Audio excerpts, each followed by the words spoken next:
Good morning, everybody. Mark, aka the Ministry Dude. I guess it depends on what time zone you're in. Eastern time, it's after 12, 11 o'clock here. Last night, we had a pretty big scare. They had some high winds, and a tree fell on our house. Man, I thought I was going to have to wipe my shorts there for a minute because it was, it went, I had a camper sitting outside on the side of the house there, and it went right through the roof on that, and went right through my roof. And then when it started raining, the water just dripped right down in. We had to put a bucket up, but I called the insurance company this morning. They sent a couple of guys out to look at the tree. They assessed it and then they left. I guess they're coming back to cut it up or whatever. I think they're going to need some heavy equipment because it's a pretty good sized tree. I'll tell you, having a kind of a bad heart really kind of gave me a scare too. I didn't have to get the nitroglycerin pills out, but so I guess my heart's healing a little bit. I just want to everybody to heed the warning about heart disease. It's the number one killer in the United States.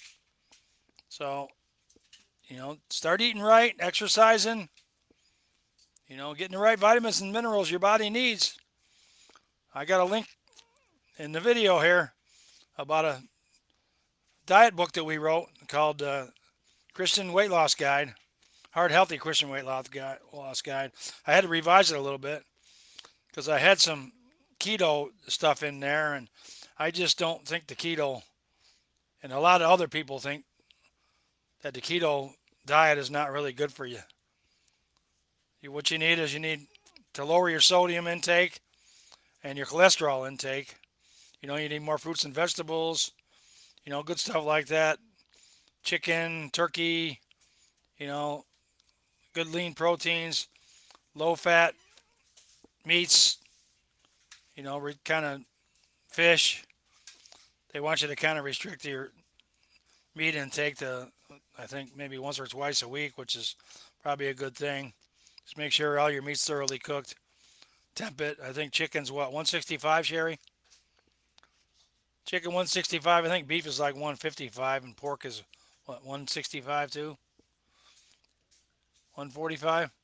Yeah, you just want to make sure that you're killing them germs so you don't get sick eating stuff. Well, anyways, let's get into our Bible reading, shall we?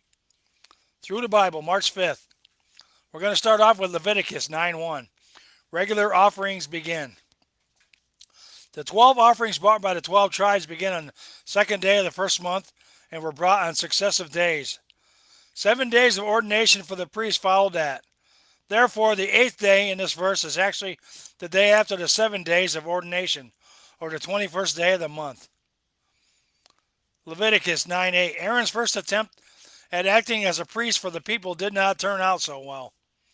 He made a golden calf for them to worship. God, in his unfathomable mercy and grace, gave Aaron a second chance. He now performs his first act as the real anointed high priest in offering a sacrifice for his own sin. The sacrifice was a calf.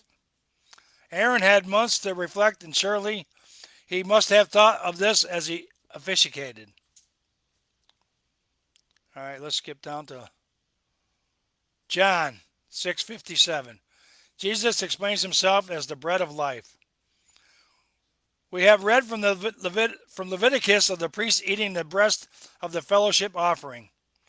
This act signified complete identification with the offering and that for which it stood. In verse 51 of this chapter, Jesus says he will give himself as an offering for the world. To eat his flesh and drink his blood means to totally identify with him, with what he said and with what he did. This is clear from verse 57. Jesus did not literally eat the flesh and drink the blood of the Father, but spiritually he did. John 6:65. Many look at this verse in terms of inclusion or exclusion, which is to miss the mark in the author's opinion. Jesus said that some among the crowd are showing interest in what Jesus is saying. They are the ones to whom God is speaking and the ones upon whom Jesus is going to focus. We're going to conclude with this. In our experiences, you will find some who are caught up in what you are saying. God is working in them and giving you eyes to see that you are His vehicle at that moment for them. I have all of God that I want. Adrian P. Rogers said that little saying. Well, thanks everyone for watching and listening today. And we hope you all have a blessed day. I'm just waiting for the guys from the tree company to come back and cut this tree off my house and off my camper so that I can have someone come and patch the roof and then have someone come and assess the damage on the camper, because there's quite a bit, because the big old limb went right through the top of the camper and something went through my roof because there's a big old hole in it. Well, thanks for watching, everyone. Have a blessed day, and we'll see you again tomorrow.